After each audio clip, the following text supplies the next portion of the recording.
A ver, entonces, lo que estoy mostrando básicamente ya era el resumen, ¿no?, del lienzo del modelo Canvas, que dentro de lo que es ya hacer un tema comparativo a la parte esta de ver, ¿no?, en el sentido de tal vez llegarlo a comparar con los lados de un cerebro humano, ¿no?, el lado izquierdo y el lado derecho, ¿sí? Como observarán, por ejemplo, dentro de lo que es hacia el lado izquierdo de la gráfica, se muestra todos aquellos componentes del lienzo que tienen que ver con los costos, la lógica, las operaciones y la parte tangible, ¿sí? Entonces aquí son los socios, actividades clave, la oferta, los recursos clave y la estructura de costos. Ese aspecto, por ejemplo, nos va a servir para mejorar, ¿sí?, al interior de la empresa. Y por otro lado, el lado derecho va enlazado lo que es el valor, la emoción, el marketing, miren, el marketing y la parte intangible, ¿sí? Esto tiene que ver un poco con las relaciones con los clientes, el segmento con clientes, nuestros canales de distribución y por supuesto el flujo de ingresos que va a ir generando, ¿no? Pero para ello, para poder generar esta situación es necesario inventar o crear, ¿sí?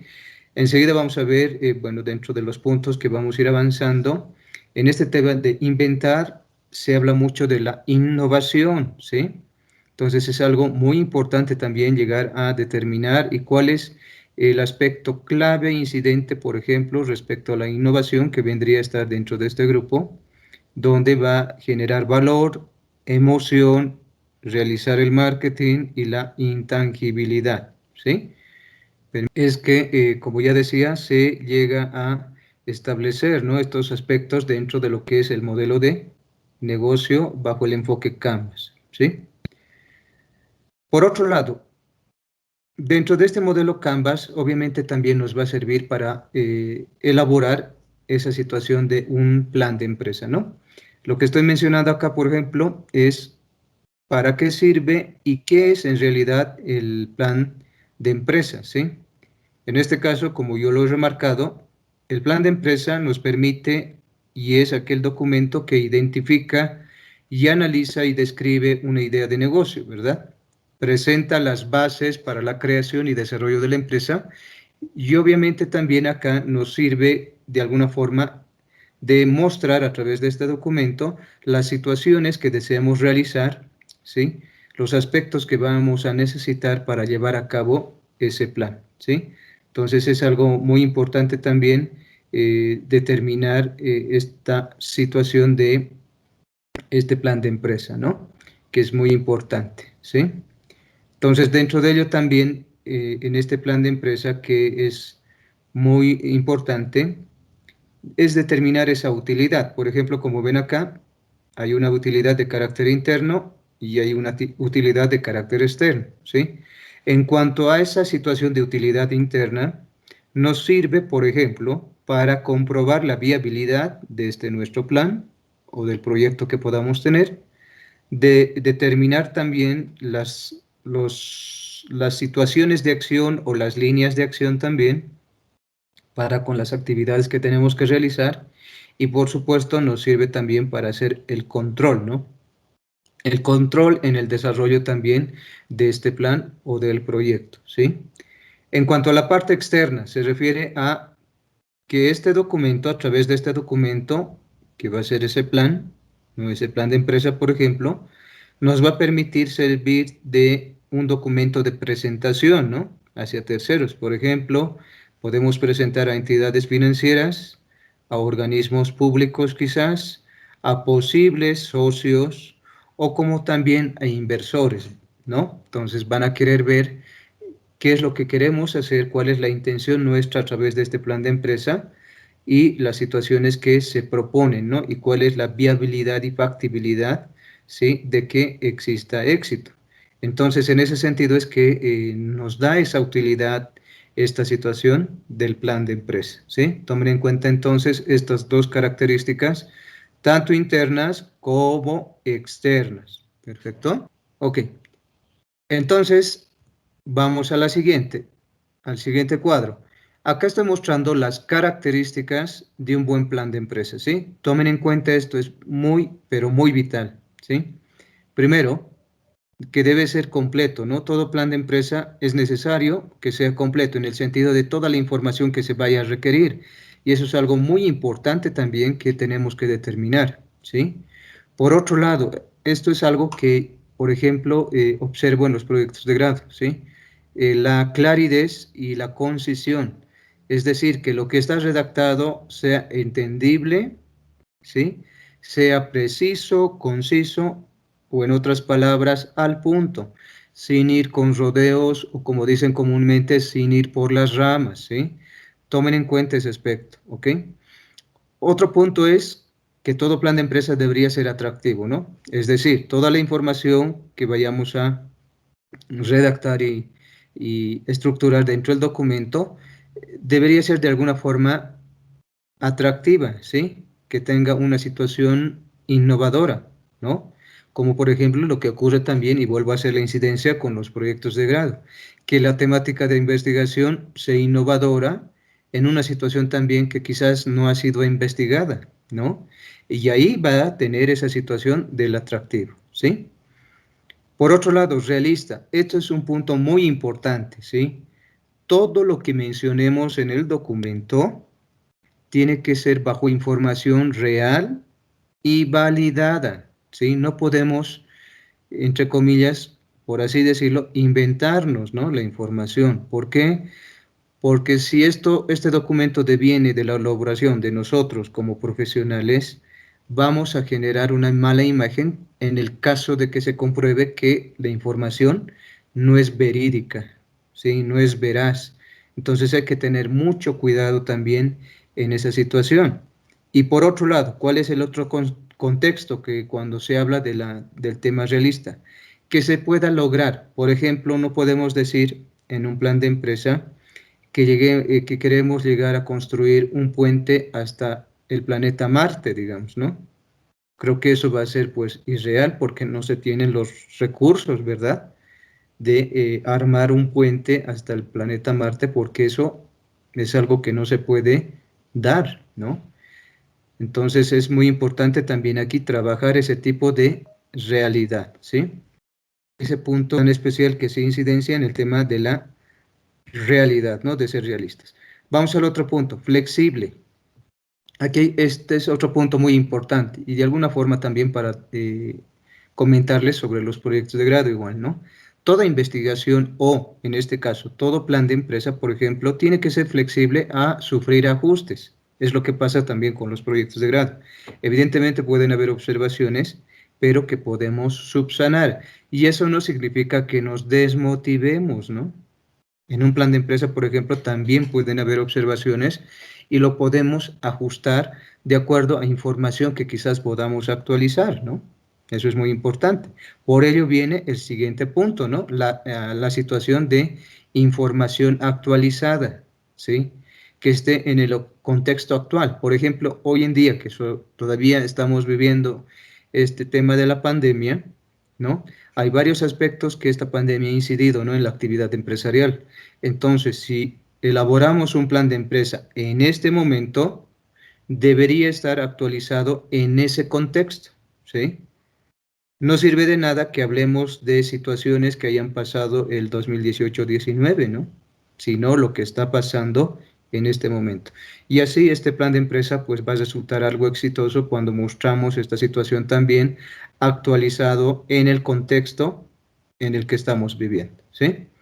Por otro lado, estructurado, ¿qué quiere decir? Que tenga partes, componentes, ¿no? Que esté armado secuencialmente este plan de empresa, ¿sí?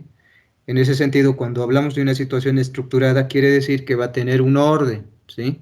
Un principio y un final, ¿verdad? Entonces, eso es muy importante, la estructura, que también estaría vinculado con el formato, ¿no? El formato es muy importante. La misma situación les digo a sus compañeros de la carrera, que cuando solicitan el apoyo mío como tutor, les pido que indaguen información sobre la estructura del perfil que se debería armar al responsable de la universidad, ¿no? En el caso de empresa, por ejemplo, tendríamos que determinar cuál es la estructura, formato adecuado para presentar un plan de empresa, ¿sí? Se refiere al contenido y enseguida vamos a ver en este otro cuadro que está a la derecha, ¿sí? Y finalmente la otra característica, ser coherente. ¿Qué quiere decir este tema de la coherencia? Si bien estamos estructurando esta situación en ese orden, entonces tiene que ver también esa coherencia, ¿no? En el sentido de cada uno de los puntos, ¿sí? No podemos colocar, por ejemplo, el paso 10 a inicio del documento, ¿no? Entonces, se refiere a ese sentido, ¿no? Entonces, en todo plan de empresa tiene que también estar redactado de manera coherente, ¿sí? Si en inicio estamos hablando de nuestro producto, al final considero que deberíamos hablar de la propuesta que estamos haciendo al cliente, ¿no? Y no empezar quizás por el cliente y luego terminar en el producto, ¿no? Hay que ver ese grado de coherencia. Lo mismo a veces cuando yo reviso los proyectos, falta un poquito ese tema de coherencia, ¿no? Cuando se arma, por ejemplo, el árbol de problemas, la pregunta de investigación, y por otro lado también, ¿no? Que deviene el título. Entonces siempre digo que el problema tiene que estar vinculado con el título, y la pregunta de investigación que se haga, la respuesta debería ser dada por el título del proyecto, ¿sí? En este tema del plan de empresa, la coherencia es importante porque va a estar, como ya decía, en función a una estructura, ¿sí? Entonces, en el lado derecho, estoy mostrando cuál es el contenido, ¿sí? En una primera parte debería haber una descripción general o resumen ejecutivo, ¿sí? Segundo punto, los promotores del proyecto. ¿Qué significa esto? Señalar quiénes son los que han elaborado este proyecto, ¿sí? Y se hace una especie de resumen del currículum que tiene ese equipo de trabajo. Eso es muy importante, ¿no? Señalar ese pequeño resumen sobre la experiencia y conocimiento que se tiene, ¿sí? Tercer punto, ahí ya hay que reflejar la idea del negocio que deseamos hacer, ¿no? Reflejar de manera concreta en el sentido de qué situaciones estamos proponiendo, bajo qué contexto, ¿sí? ¿Cuál es la idea de nuestro negocio, ¿sí? Cuarto punto, ahí ya podremos mostrar el producto o servicio que estamos pretendiendo ofrecer en ese mercado que quizás nos hemos determinado, ¿sí? Entonces acá, por ejemplo, lo más novedoso vendría a ser, si fuera una situación de un producto nuevo, pues colocar un prototipo, ¿no? Ya sea del servicio o ya sea del producto, ¿sí? Que eso es muy importante. En un punto 5, el análisis del mercado, ¿sí? Ustedes esto ya manejan muy bien, ¿sí? Investigación de mercado. Y una vez que se haga esto, nos sirve para determinar la estrategia, ¿verdad? Entonces, dentro de esto, nos va a permitir hacer nuestro plan estratégico. Perfecto. Sexto punto, el plan de producción. Claro, esto ya es en el sentido del producto, ¿no? ¿Cuáles son los insumos o recursos que vamos a necesitar? ¿Qué situaciones son necesarias y fundamentales para elaborar ese producto o ofrecer el servicio, ¿no? Séptimo punto, si bien hemos hecho un análisis de mercado, es bueno nomás hacer plan de marketing, ¿sí? El plan de marketing de alguna forma está enmarcado a una gestión, ¿verdad? Es lo que siempre se estila en la mayoría de las empresas. Entonces, sí, también va dirigido a las 4 P's, ¿no? Producto, plaza, precio, promoción. Evidentemente ahora hay nuevos enfoques que han ido surgiendo también dentro del marketing, ¿no? Pero sin embargo, cuando tenemos una situación de un adecuado plan de marketing, por supuesto vamos a dimensionar mejor lo que queremos hacer en el sentido de ofrecer este nuestro producto o ofrecer nuestro servicio, ¿sí? Ese plan de marketing va a ayudar a dimensionar tal situación. El punto 8, el plan organizativo y de recursos humanos. Aquí en realidad se refiere a cómo va a estar conformado la cantidad de personal que vamos a necesitar, es decir, cómo va a estar estructurado los equipos de trabajo, ¿no? Para este plan de empresa. Entonces ahí hay que delimitar, por ejemplo, no solamente el tema de cantidad, sino también el tema salarial, los procedimientos que vamos a utilizar, seguramente en reclutamiento, selección de personal, las áreas que van a existir, por eso se habla de plan organizativo, ¿no? Y de recursos humanos, entonces eso hay que delimitar. Acá básicamente también se puede poner el tema o incluir el organigrama, ¿sí? El organigrama nos va a ayudar mucho en el sentido de estructurar también las áreas que van a existir dentro de esta situación de empresa, ¿no? Porque estamos hablando de un plan de empresa o un emprendimiento, ¿sí? Punto número 9, se refiere al plan jurídico.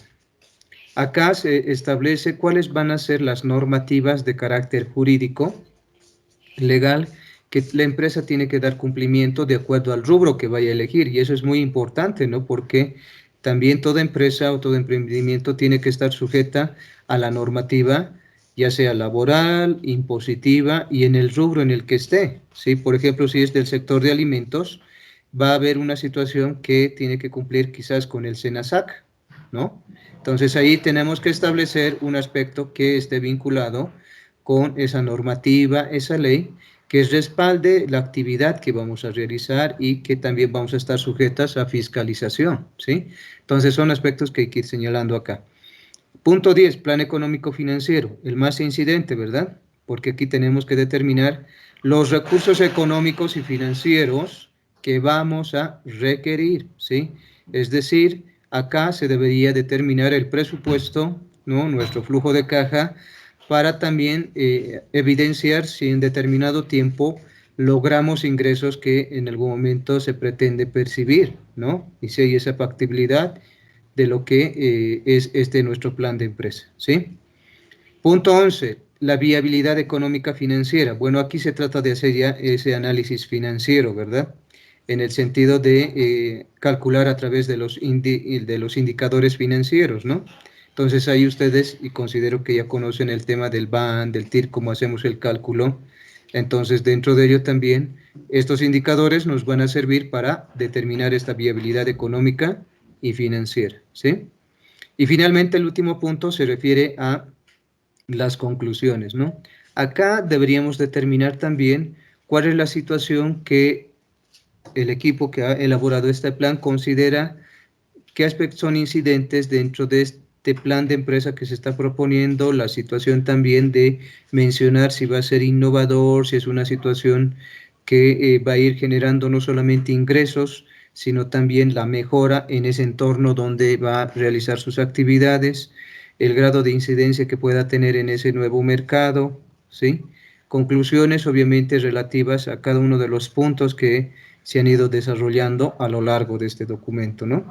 Es casi algo similar, como ya les decía, al proyecto de grado, donde también piden conclusiones, ¿no? Por ejemplo, en el proyecto de grado, las conclusiones tienen que ver justamente con el desarrollo del documento, ¿no? En inicio, el marco práctico, metodológico, ¿sí? El tema del trabajo de campo y la propuesta, ¿no? Entonces, en función de esos puntos, llegamos a establecer conclusiones sobre los aspectos que hemos podido percibir, ¿no? Y en este plan de empresa, de la misma manera, con los puntos que hemos ido desarrollando, ¿sí? Entonces tomen en cuenta que esto está bastante claro y conciso, que sirve de mucho para poder formular, ¿no? Nuestro plan de empresa y saber ese contenido que debe tener. ¿Perfecto? Los modelos de procesos de planeación estratégica, ¿sí? Es súper, súper interesante esto. Me agrada en especial de estos tres autores, ¿sí? Este primer autor, el nombre lo estoy poniendo acá, que estoy señalando en la parte inferior, el modelo de Hill Jones. ¿Cómo nos sirve su enfoque de este autor? Él menciona de que la planeación estratégica, ¿sí? Ese proceso debería empezar por la determinación de la misión y metas de la empresa, para luego establecer la selección estratégica que va a estar vinculada con las fortalezas y debilidades y con las oportunidades y amenazas, ¿no? Entonces, dentro de este FODA, tiene que también determinarse claramente en la situación de lo que estamos determinando en función a fortalezas, debilidades y oportunidades para poder realizar esa estrategia, ¿no? Entonces, los tipos de estrategia que se propone son que deberían existir estrategias a nivel funcional, a nivel de negocios, debería haber a nivel global y a nivel corporativo, ¿sí? Voy a explicar. La estrategia a nivel funcional se refiere a que cada área de la empresa debería tener su propia estrategia para viabilizar también la estrategia general, ¿sí? En ese caso, entonces, cada departamento, por ejemplo, el área comercial, debería tener una estrategia que sea dirigida obviamente al producto o servicio. El área de recursos humanos también debería tener otra estrategia dirigida al personal. El área de producción debería tener una estrategia dirigida al producto que está elaborando, ¿sí? Y así en el resto de los departamentos. Perfecto. La estrategia a nivel de negocios, esto ya tiene que ver con el tema de la empresa como tal, ¿no? Todo el conjunto de la empresa, porque ahí va a demarcarse una estrategia, por así decirlo, de carácter específico y quizás macro para toda la empresa, ¿sí? Entonces, cuando se hace de conocimiento de todos esta estrategia a nivel de negocios, todo el personal va a comprender hacia dónde pretende llegar la empresa con esa estrategia que se ha ido plantando, ¿no? O planteando, ¿sí? Entonces, en ese sentido, si es de conocimiento de todos, pues por supuesto que la otra estrategia anterior va a ser cabalmente entendida y por supuesto se va a lograr, ¿no? Por otro lado, la estrategia global, eso ya va más a un ámbito que no solamente pueda ser nacional, sino también quizás más allá, ¿no? A nivel mundial, como tiene que ver también la otra estrategia. Entonces, cuando se habla de estrategia global, quiere decir la perspectiva que queremos llegar con nuestro producto o servicio más allá del lugar donde estamos, ¿sí? Y en ese sentido viene la otra situación. Cuando ya queremos formular estrategias a nivel corporativo, en donde quizás ya la empresa tiene filiales, sucursales a nivel mundial en otros países, por supuesto que también tendremos que determinar esas estrategias para que se puedan adaptar en esos entornos donde están trabajando, ¿sí? Y es algo muy importante también, ¿ok? Y todo ello nos sirve para hacer finalmente un diseño de un sistema de control estratégico sobre esas estrategias que estamos pensando formular, ¿no? Pero para ello también, este diseño del sistema de control estratégico tiene que ir vinculado, como ya la flechita que está demarcando, y tiene que ir en coherencia con la misión y las metas, ¿no? Y de alguna forma este control, ustedes muy bien saben, que nos sirve para hacer esa medición de resultados y también nos sirve para hacer una retroalimentación, ¿no? Y saber si hemos cumplido todos esos objetivos y metas que nos hemos planteado en nuestra planeación estratégica. ¿Perfecto? Entonces, ese es el enfoque que este autor Gil Jones establece de acuerdo a este su enfoque, ¿no? Y dimensionando este tema de estrategia. ¿Ok? ¿Se logró comprender este esquema? ¿Me confirman, por favor? Sí, Lice. Excelente, muy bien. Les agradezco su gentil confirmación. Vayamos entonces al otro esquema, que también está súper interesante y es de otro autor, ¿sí? Entonces, el otro esquema, como acá lo estoy señalando, es del autor Younger Willing, ¿sí? Miren, esto ya es en un ámbito que lo determinan de esta siguiente manera, ¿sí?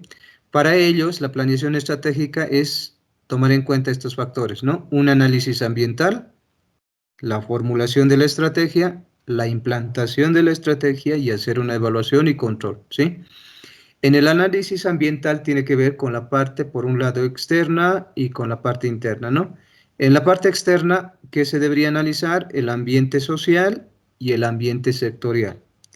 Voy a explicar esto. El ambiente social obviamente se refiere al tipo de sociedad y personas que existen en el lugar donde trabaja la empresa, ¿sí? El ambiente sectorial, ¿a qué se refiere esto? Se refiere al rubro, ¿sí?, que tiene la empresa y también a determinar la competencia de otras empresas que estén en el mismo rubro o como también dicen en el mismo sector, ¿sí? Por ello es que aquí es muy importante saber en qué sector está trabajando, cuáles son las otras empresas que están en el mismo rubro para determinar también si va a haber ese grado de competencia, ¿no? Competitividad, ¿sí? Eso es muy importante. En la parte interna, se refiere ya en este caso a la empresa, ¿no? Hacer un análisis de su estructura organizacional, cuál es la cultura organizacional, cuál es el recurso, por un lado, o los recursos que utilizan o que requiere la empresa para realizar sus actividades, ¿no? Sabemos que hay 5 tipos de recursos, ¿sí? Aunque el quinto recurso es denominado como talento humano, ¿no? Entonces, en este caso, serán pues los recursos materiales, económicos, los de tecnología, de información y talento humano, ¿no?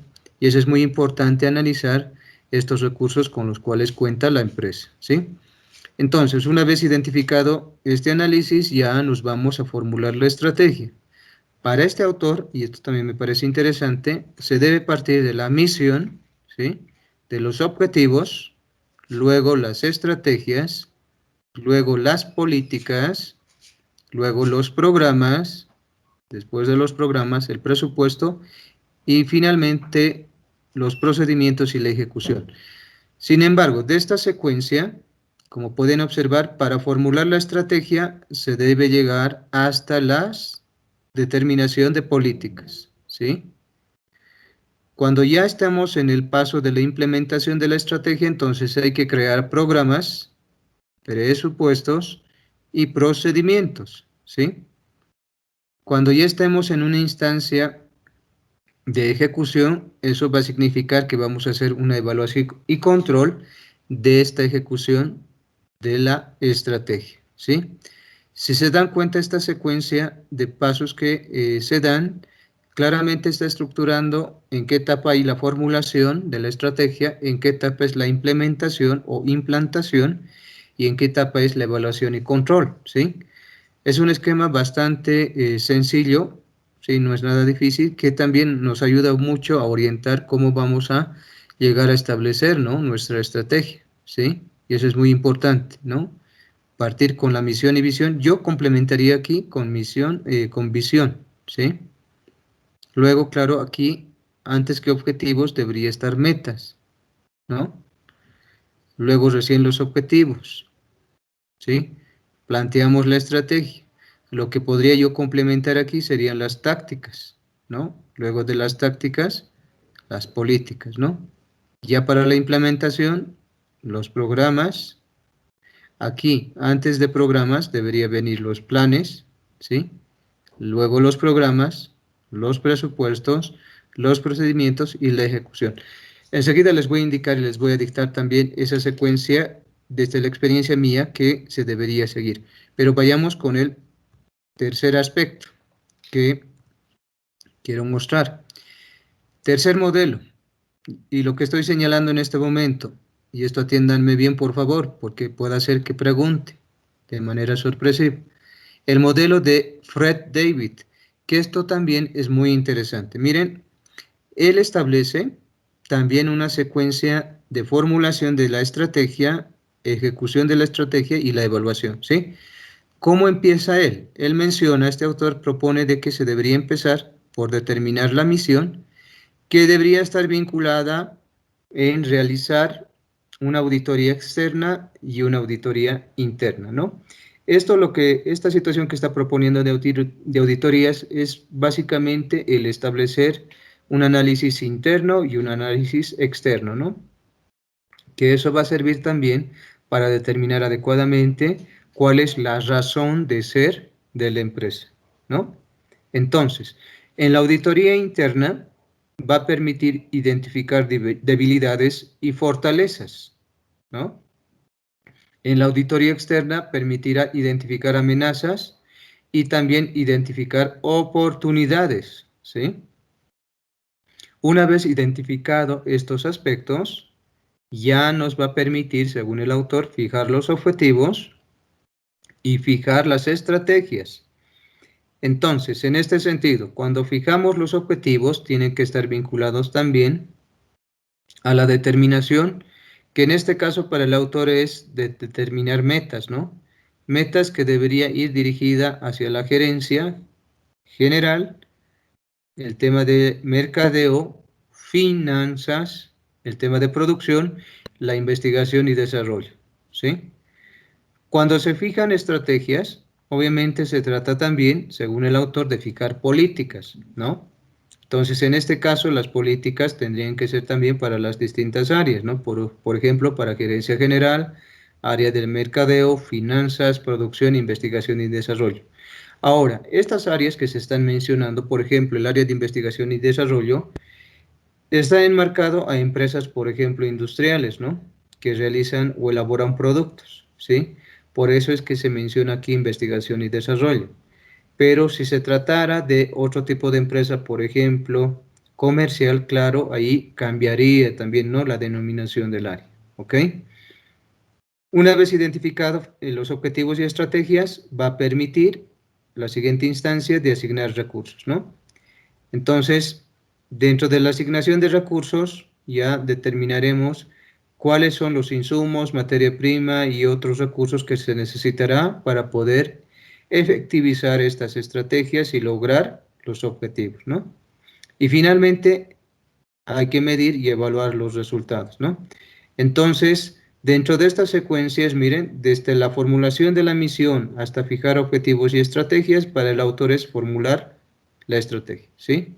Y a partir de la determinación de metas y políticas hasta la asignación de recursos, va a significar que se está ejecutando la estrategia. Y cuando vayamos a la etapa de medir y evaluar resultados, se refiere a evaluar la estrategia, ¿no? Entonces, como observarán, bastante sencillo, ¿sí? Comprensible también este esquema que me agrada, que eso es muy importante también conocer y dimensionar, ¿no? Entonces, comentar que acá en las empresas en Bolivia utilizan más que todo este tipo de esquema, ¿sí? Y el que había mostrado hace instantes atrás, el esquema inicial también, ¿no? Haciendo la fijación de estrategias funcionales, ¿sí?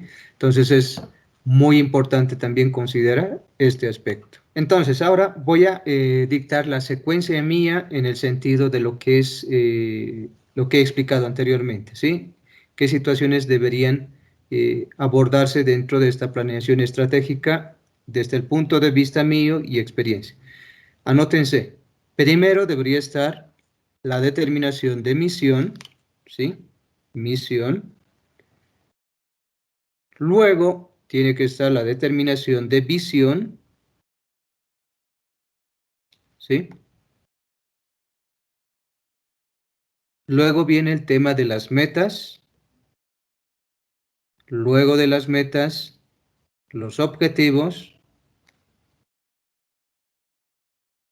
Luego tiene que estar las estrategias. Luego de las estrategias, las tácticas. Luego de las tácticas, las políticas. Luego de las políticas, los procedimientos.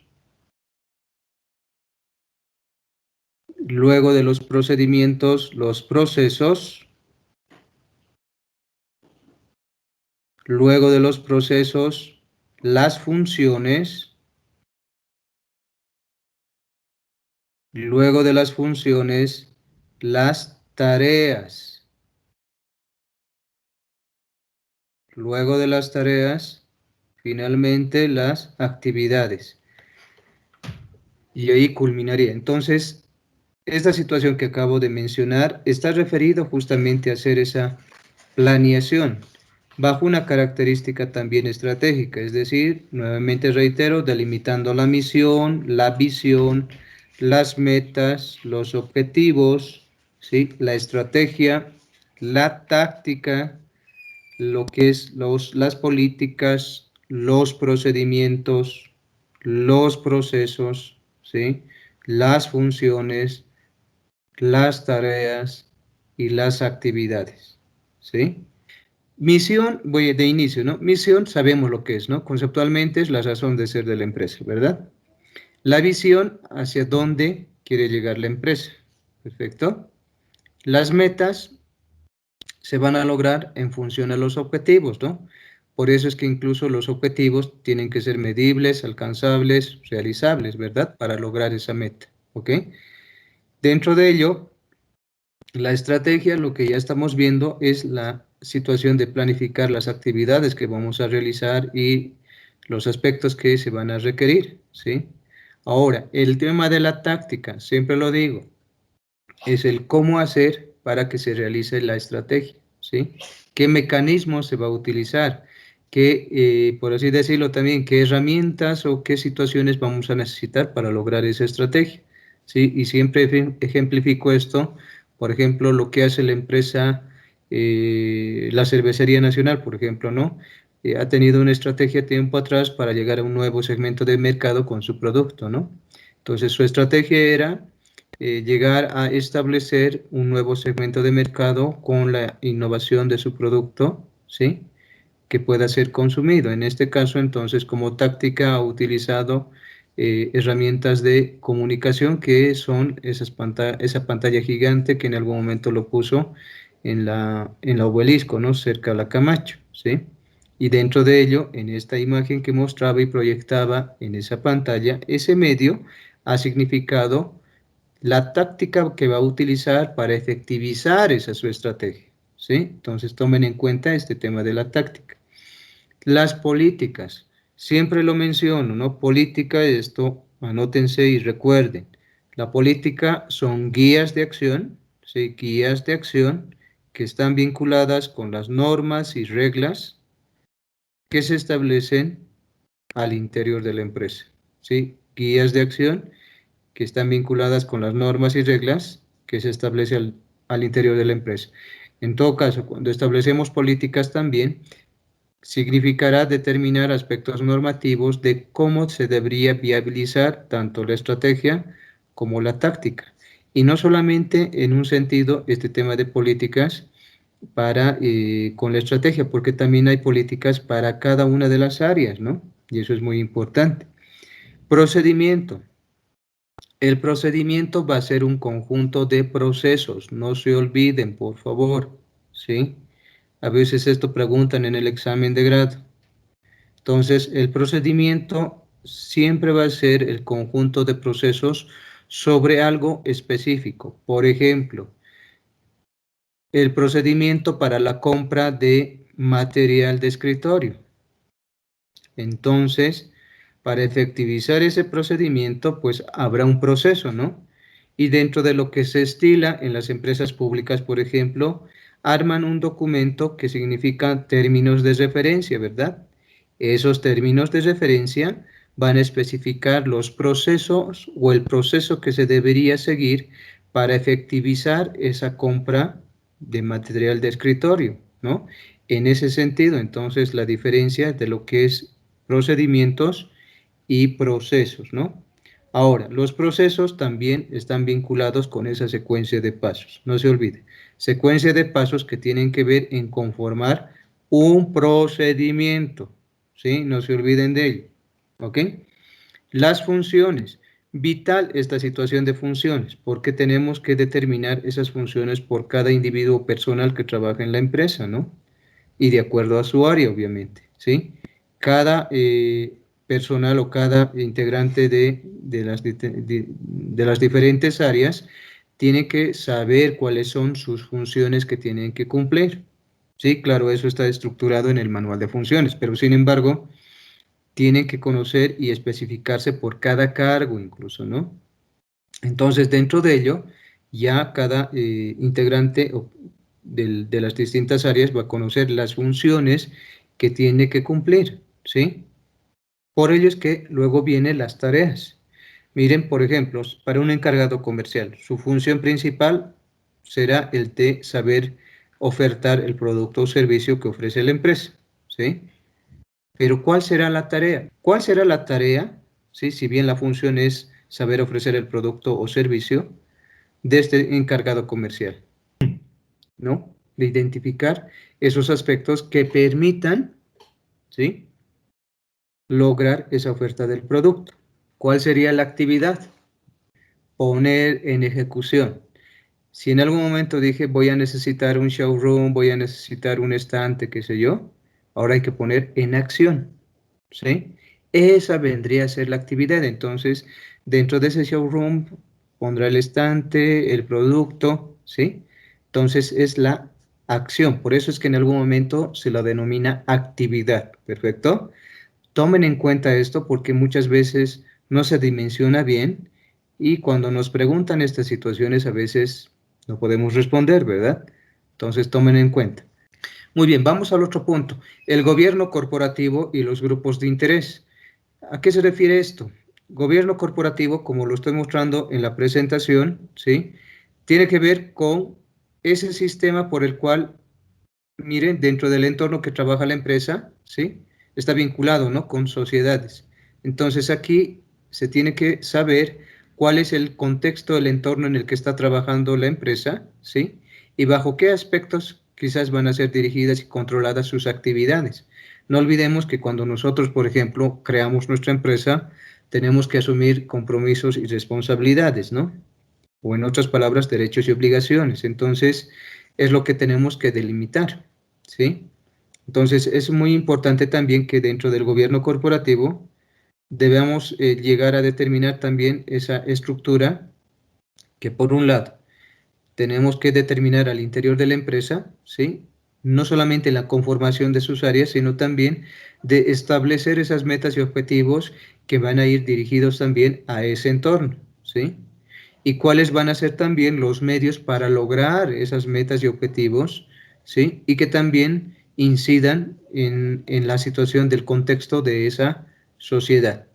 En otras palabras, el gobierno corporativo se refiere a que la empresa tenga a cabalidad delimitada no solamente su estructura organizacional, sino el grado de interacción que va a llegar a generar al ofrecer ese producto o ese servicio.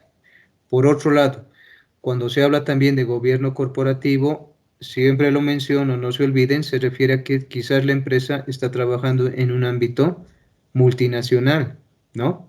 Mundial, ¿ok? Entonces, una vez determinado ello, en un gobierno corporativo que va a trabajar con esas características, tiene que determinar elementos formales y los informales, ¿sí? Por ejemplo, dentro de los elementos formales, lo que estoy señalando tiene que ver con sus estatutos, con convenios que puedan realizarse quizás con otras empresas como alianzas estratégicas, ¿sí? Tiene que haber un código, ¿no? Un código de ética de esa situación corporativa. Debería establecerse un informe anual, ¿no? Un reglamento de esta junta directiva, un marco legal y regulatorio, ¿sí? Eso es muy importante determinar al interior de una corporación, donde se determine derechos y obligaciones, ¿sí? En el tema de elementos informales está la dinámica empresarial que pueda tener la empresa, ¿sí? El sentido que va a tener con la sociedad también, ¿no? Con la ciudadanía, ¿sí? También el estado de rendición de cuentas. Aquí un poquito lo que se pretende es buscar las buenas prácticas empresariales, ¿no? Y que toda la actividad que está realizando la empresa no incida o afecte de forma negativa, por así decirlo, en el quehacer de esa sociedad, ¿no? Por ejemplo, las empresas industriales, por ejemplo, afectan al medio ambiente, ¿verdad?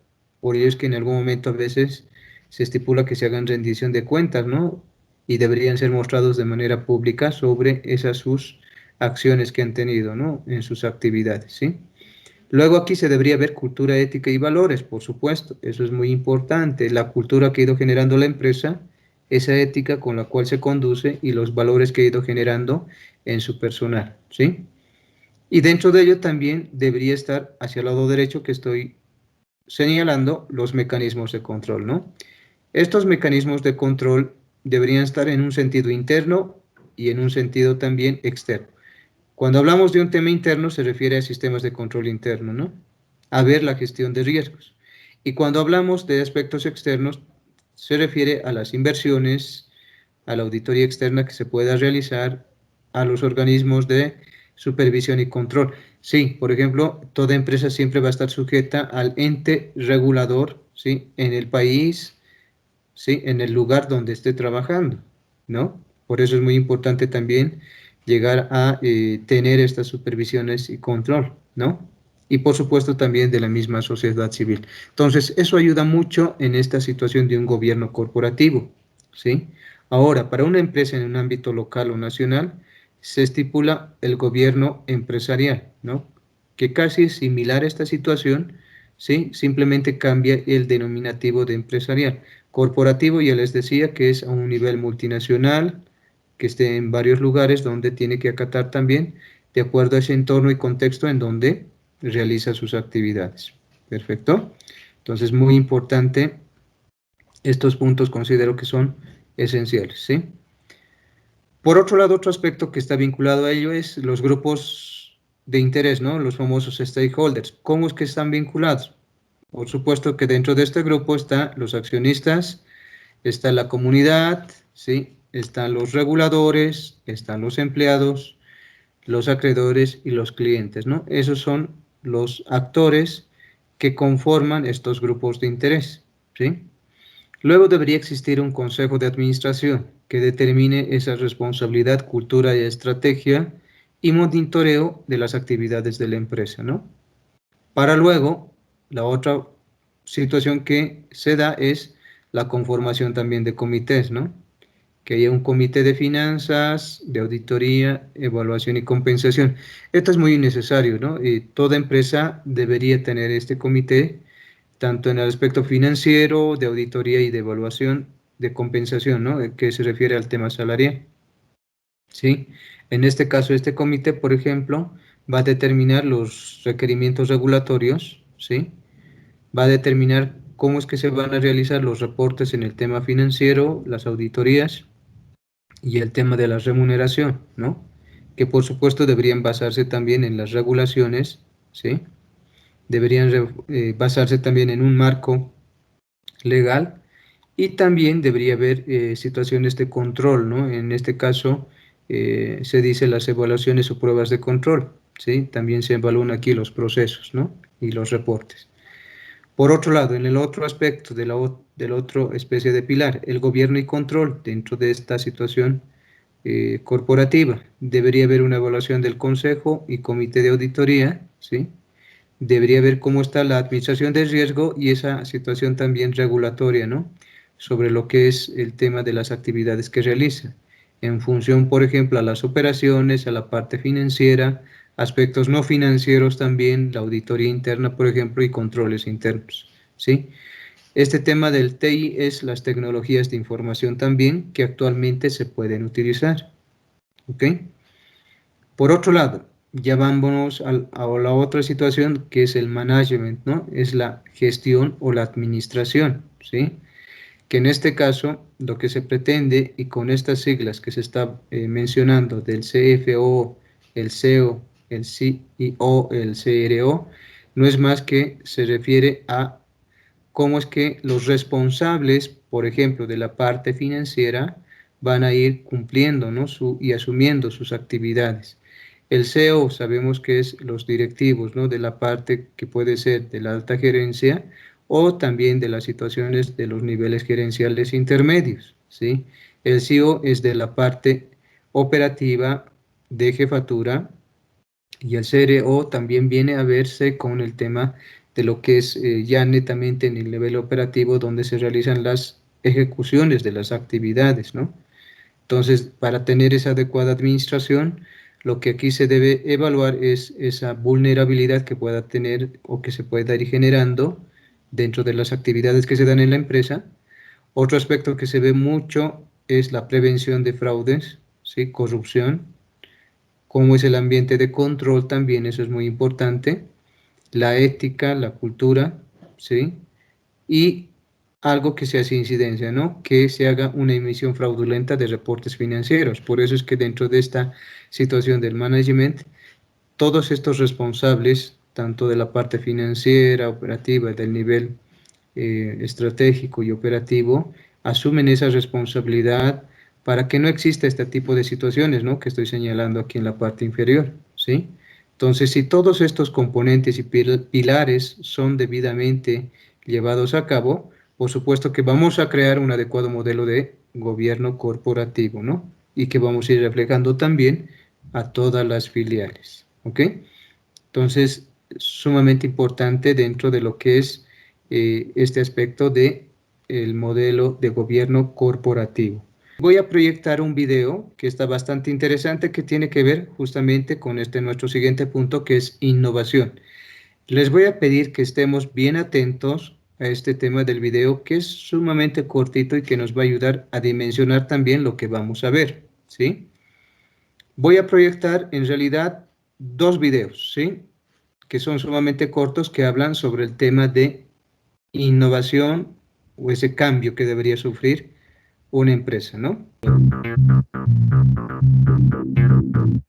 Armando es el jefe de una gran empresa. Él sabe que el mundo se mueve a diario de una forma vertiginosa y quiere que su empresa se mueva a ese ritmo. Pero ve que quienes trabajan con él no piensan de la misma forma. Gran problema. Un día normal en la oficina. Reuniones van y vienen a toda hora. Teléfonos sonando, caras de estrés y angustia. El caos crece todo el día. ¡Basta! ¡No más! ¡Esto tiene que cambiar ya! ¡Reunión! Armando reúne su equipo de colaboradores. 25 años de trayectoria, la misma estrategia de 25 años, mismos resultados. Tenemos que cambiar. ¿Pero cómo? Necesitamos ideas.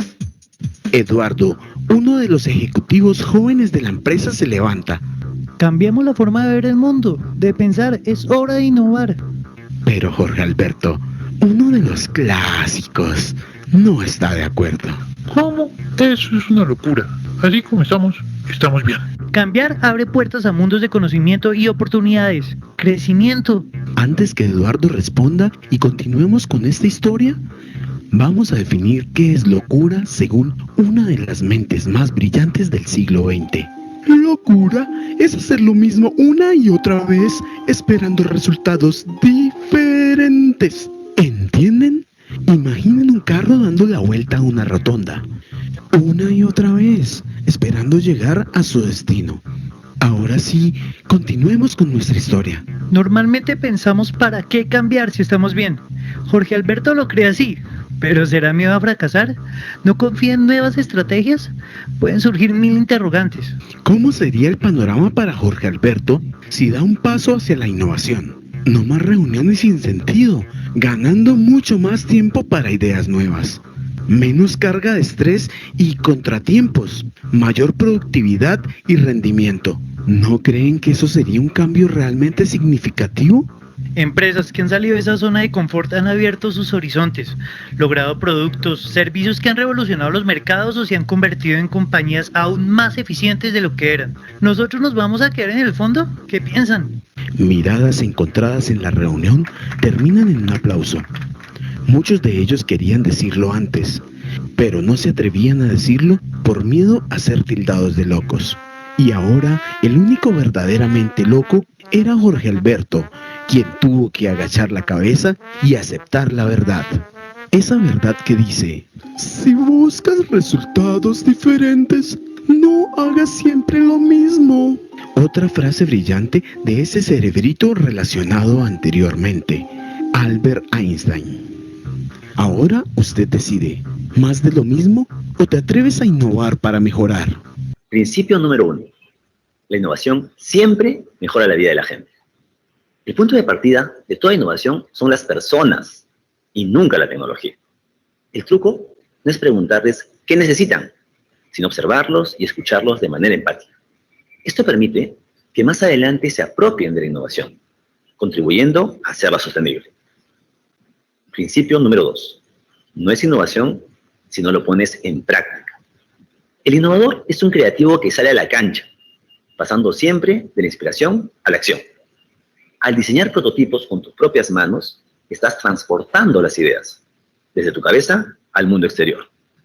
Una vez listo tu prototipo, te toca mostrarlo a personas de carne y hueso, que son el centro de toda innovación.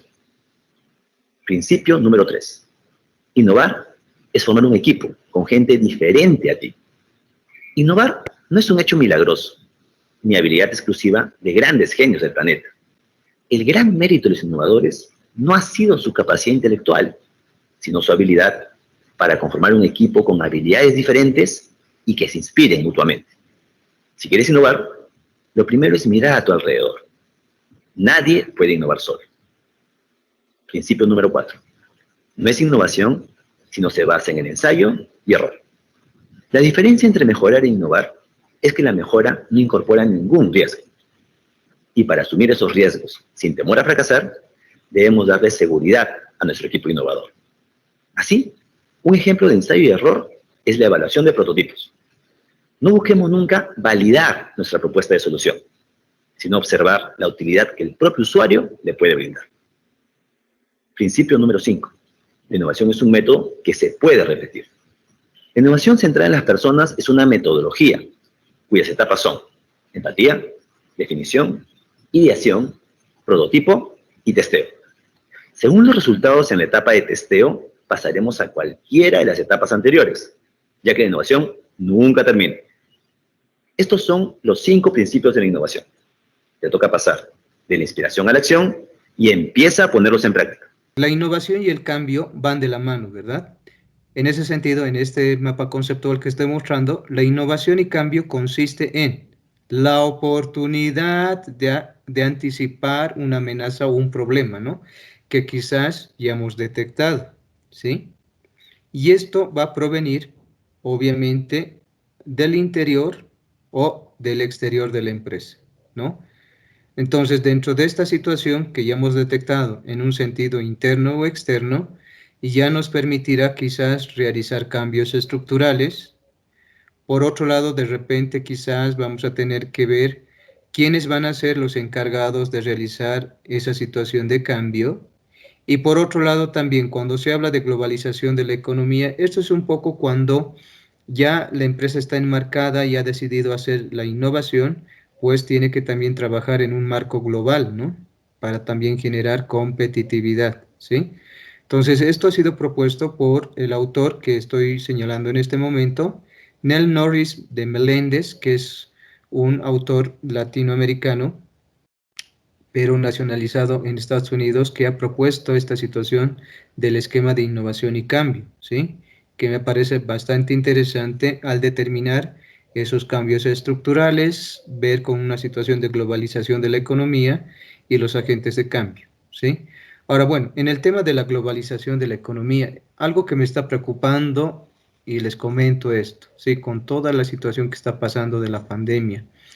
Miren, más allá de la situación conspirativa que esté circulando en redes sociales, considero que creo que un país que ya se ha vuelto en una potencia está queriendo nomás llegar a establecer esa globalización en el tema económico, ¿no? Y estoy hablando de China, ¿sí?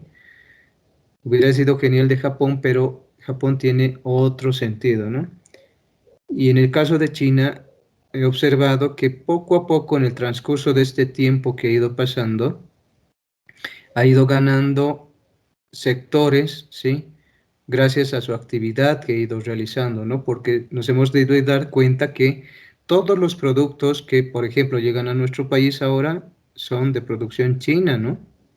Entonces, de alguna forma, lo que se pretende es que quieren hacer una globalización de economía, pero bajo su moneda, ¿sí? Que considero que no sería lo conveniente porque no se está respetando también la independencia económica de cada país. Sin embargo, como empresa, cuando se habla de globalización de la economía, quiere decir que determinemos, ¿sí?, en qué aspecto económico estamos trabajando cuando vayamos hacia el exterior, es decir, cuál es la moneda que prevalece, ¿no? En ese sentido, ¿sí? No significa que adoptemos, ¿no?, la situación o postura de alguna potencia o algún país, por si acaso, porque tiene que haber esa ese comercio libre, ¿no? Ahora también eso cambiará, me imagino. Pero a ver, veamos, ojalá no se dé esta situación, porque lamentablemente también estoy pudiendo percibir que el ámbito político está siendo afectado y manejado por ese criterio globalista, ¿no? Que generalmente la están diciendo, miren, yo no voy a hablar de política, pero que mencionan, ¿no?, de la parte de izquierda. A mí siempre me ha gustado ser imparcial. Considero que dentro del desarrollo de actividades de cada país se tiene que respetar también la libertad, ¿no? La libertad de expresión, criterios y todo, ¿sí? Entonces, si se va a dar esta situación de esta globalización o el totalitarismo, va a influir mucho en las situaciones que van a darse más adelante. Esperemos que no sea así, no esperemos que no se dé.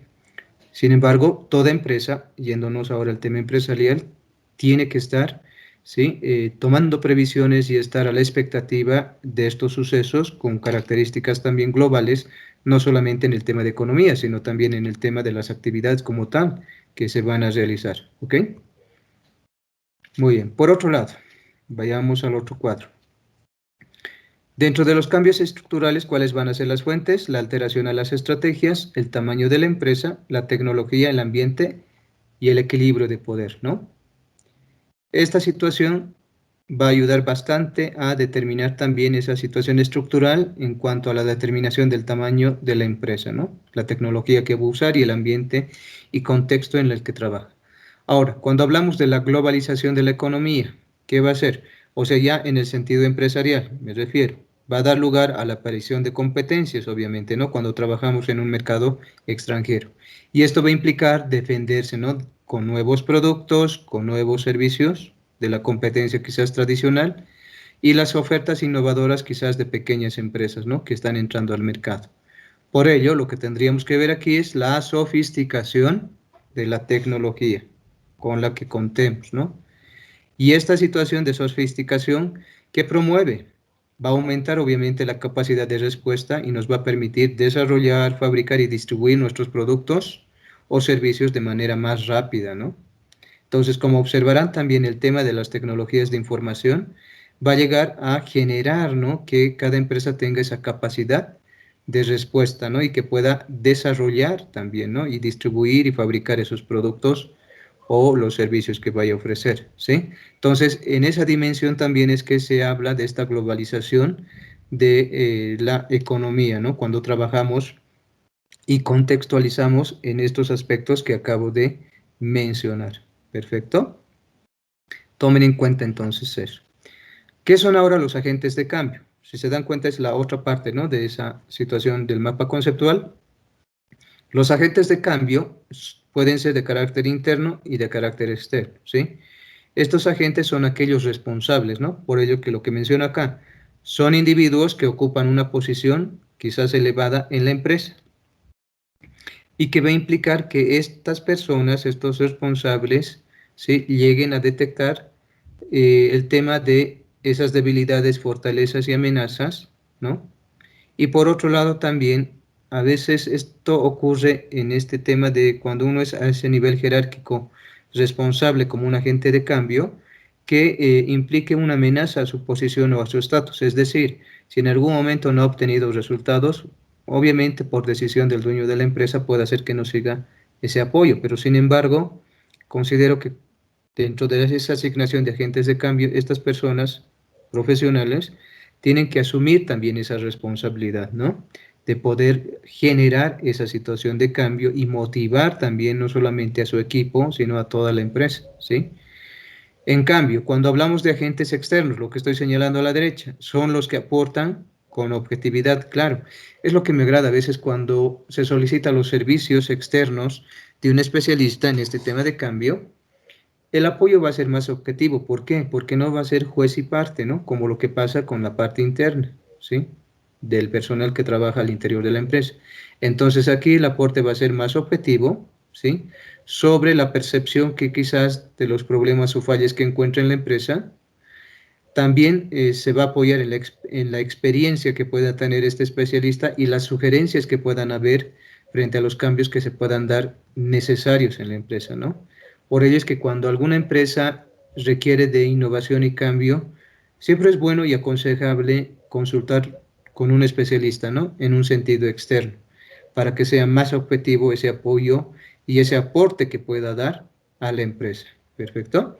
Entonces, algo que quiero que lo tomen muy en cuenta respecto a esta situación de lo que es ese esquema de innovación y cambio. ¿Ok? ¿Se logró comprender estos esquemas? ¿Me confirman, por favor?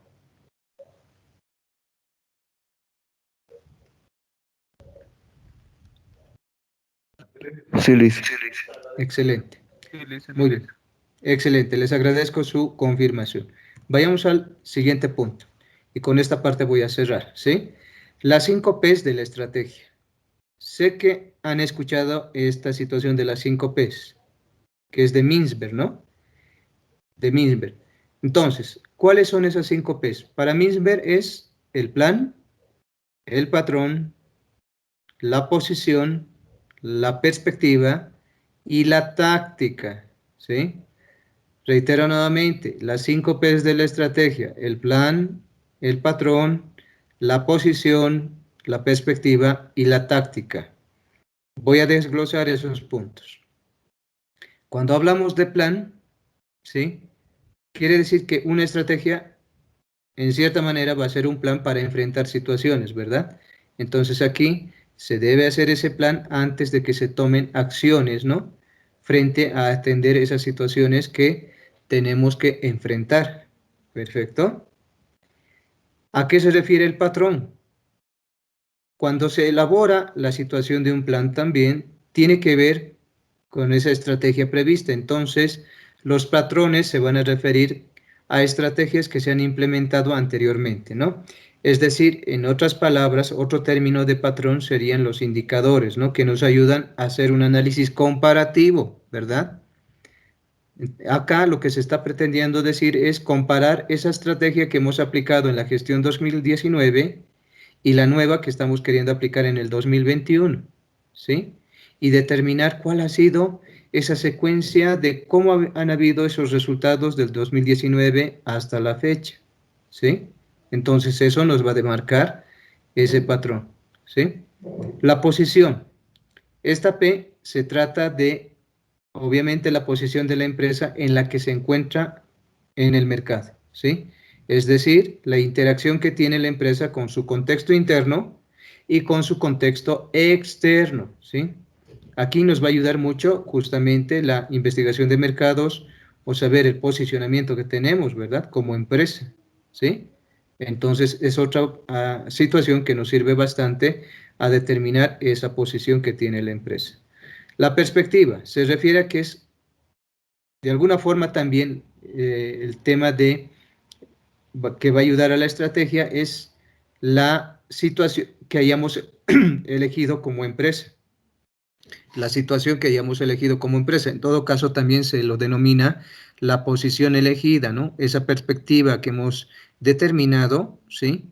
Para llegar a establecer, por un lado, hacia qué mercado vamos a llegar, en qué ámbito vamos a trabajar, con qué empresas vamos a competir, ¿sí?